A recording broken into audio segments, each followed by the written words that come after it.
You're a brave Donald Trump supporter out at a Jill Stein rally here at Capitol. Talk to me about, were you for Trump the whole primary, or was it recent? Basically, since he started his campaign, at first I was a little unsure. I thought, like most people, oh, he's just a reality TV star. This is just a joke.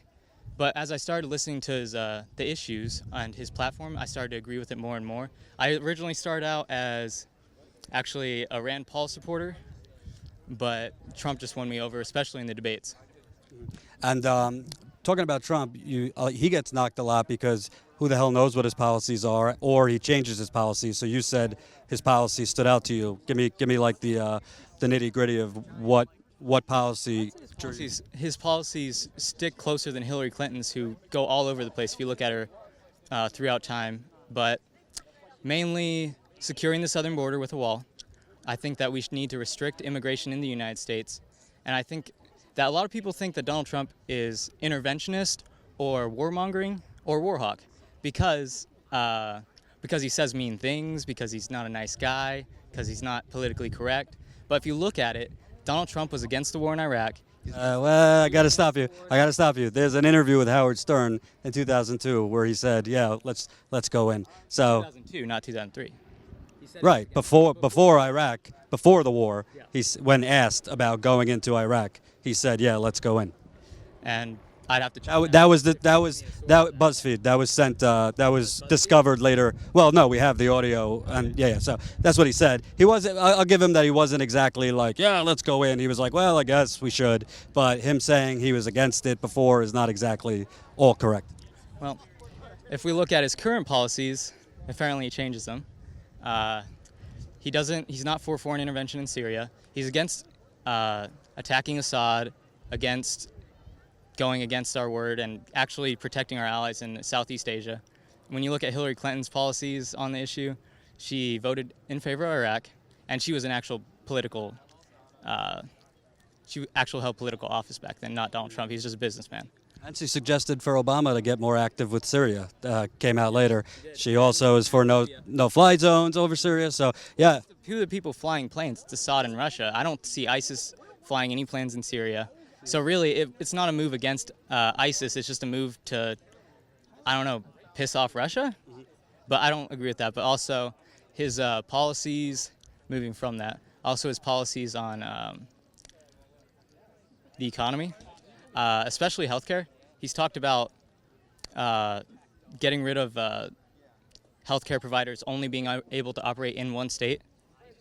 And so the whole crossing state lines thing. To encourage competition between these entities and try and get lower prices. I think a lot of on the economy, things that trouble a lot of people, including me, is he talks a good game about the rig system and we got to help the middle class. He's got his tax plan. I've unfortunately had to read it. It's another blowjob to rich people. It gives millions of dollars to the wealthy. Wait.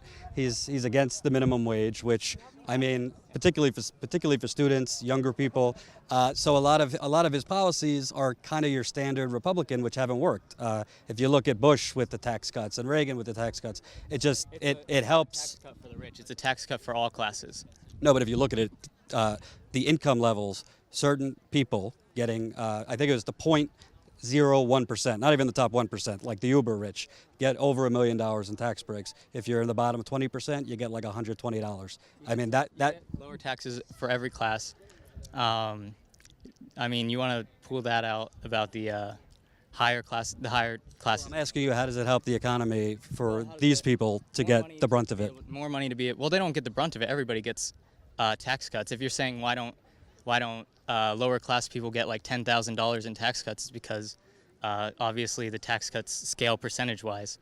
No, what I'm saying is in history, if you look at how tax cuts work, when you give huge tax breaks to wealthy people, they tend to sit on it, give it to their shareholders, whereas if you give more of the tax benefits to people who pretty much spend whatever money they have for survival, grocery shopping, all this stuff, you see more of a stimulus. So how is he talking about the middle class, but he's only giving crumbs? I mean, you say, yes, technically everybody gets a tax cut, but let me tell you, $120 savings is not going to change the life of a single mother or a struggling family. I don't know the percentage, like the exact percentage, and I don't know where you're getting the $120 from. I've read the tax plan. That's what his plan is. I'd have to look at For the bottom 20%. for the bottom 20%. You know, I looked at Hillary Clinton's, and it was tax increases for everybody except for the Uber. Trust me, I'm not defending Hillary Clinton. I'm just on Trump. I'm just making you aware. I wanted to ask you, moving it to Stein. Obviously, she's very different than Donald Trump. Is there anything she said that kind of stood out to you, or Like I agreed with or I disagreed with? I agreed with her foreign policy at least. Not so much the peace and love and stuff about that, but at least the you're in college, man? Peace and love. That's all it is. the peace and love party. But she talked about not interfering in foreign wars, and she talked about military bases. And I don't think we should have military bases in foreign countries that aren't willing to pay for them. If they want protection, they can pay for them, I say. But I also didn't like some of the other stuff she's talking about, especially reparations.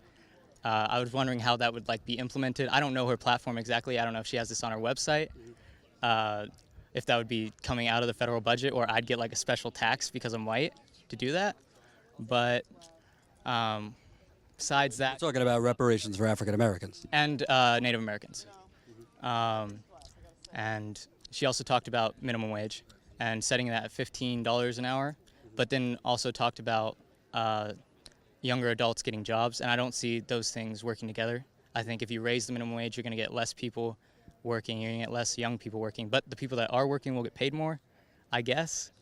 But I mean, if you look at, I think that if you raise the minimum wage, it's going to lower actual young adults in the workplace, and that's already a big problem. It's already over 50% of young people are not in the workforce and don't have jobs. Well, I think two things. Number one, a lot of conservatives say that, but you look at places like Seattle, you look at places that have implemented the $15, they have not fallen off a cliff like was predicted. Has it gone down, the unemployment?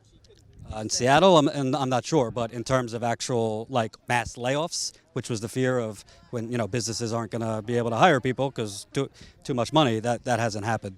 Well, what's the young adult unemployment rate in Seattle? I don't know off the top of my head. I look that up. But I'd assume that they'd be hiring more experienced worker, less. What I'm telling you is the conservative ideology says the minimum wage thing, it's going to destroy the economy, mass layoffs, all this. But in states that have boosted the minimum wage, it hasn't done that. So part of that is because, well, if people have more money, more money goes into circulation, a small stimulus. Raise the prices of goods? I think when you're looking at restaurants, things like that, yeah, probably. Okay. My last question is on Jill Stein. A lot of people like her because, like the Rand Paul thing, it's not just that hands-off, but it's actually presenting a new type of philosophy well, maybe there's a reason they hate us. Now, Hillary Clinton and Donald Trump won't talk like that because we can't ever say something bad about America, but maybe they're attacking us because we're killing all these innocent people with drones and all this. Do you buy into any of that? I'd say, as mentioned earlier, I'm probably leaning more towards isolationist if I was to identify as something like that.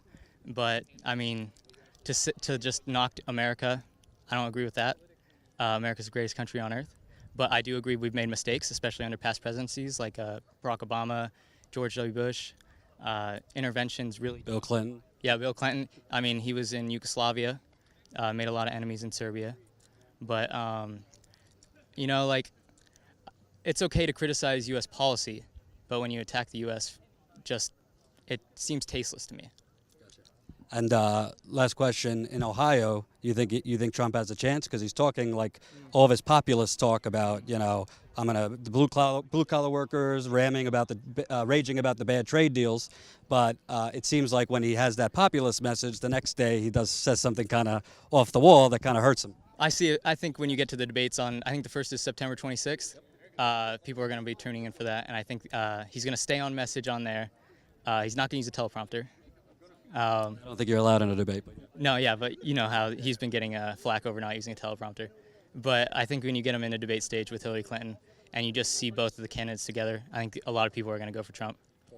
And for those of you who say I never interview a reasonable, smart Donald Trump supporter, what do you think? He's pretty smart. Thanks, dude. Appreciate it.